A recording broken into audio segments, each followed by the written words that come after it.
As the temperature dwindles right across the country, we're seeing more people wearing fur trim. As a result, our conversations about fur trim are also increasing. Now, I can talk about this issue for days upon days, and in deference to the people around me who really nicely ask me not to, I'm going to keep today's video short. Just 3 simple myths that we need to bust. Traps are humane. Right. This is one the fur industry loves to hold up, and frankly, it's one that people who want to feel good about wearing fur hold up as well. But the simple truth is, traps are not now, never have been, and likely never will be humane.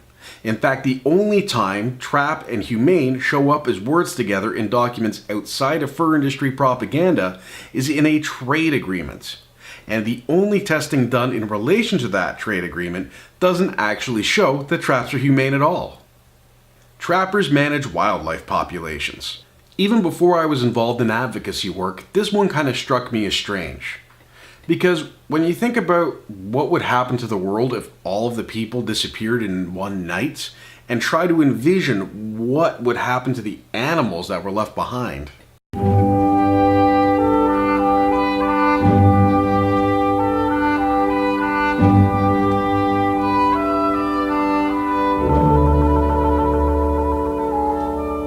Yeah, it's not so bad.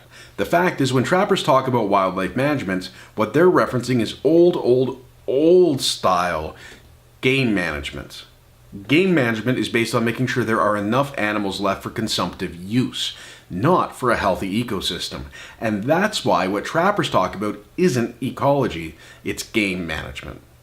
Trappers pay for conservation. You know what? They do.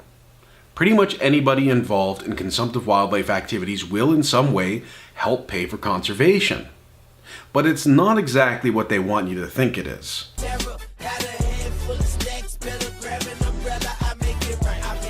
Because you know what? This morning, when I went out to get a coffee, I helped pay for conservation. And today, when you go pick up your lunch or dinner, you'll help pay for conservation.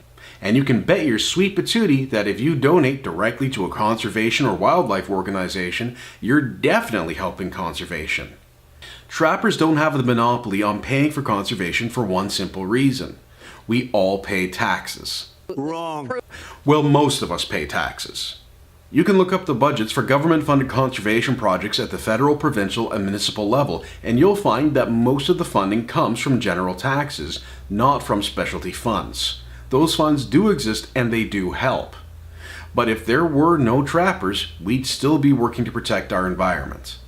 Remember when talking with friends, family, neighbors, or even strangers about fur to please be compassionate.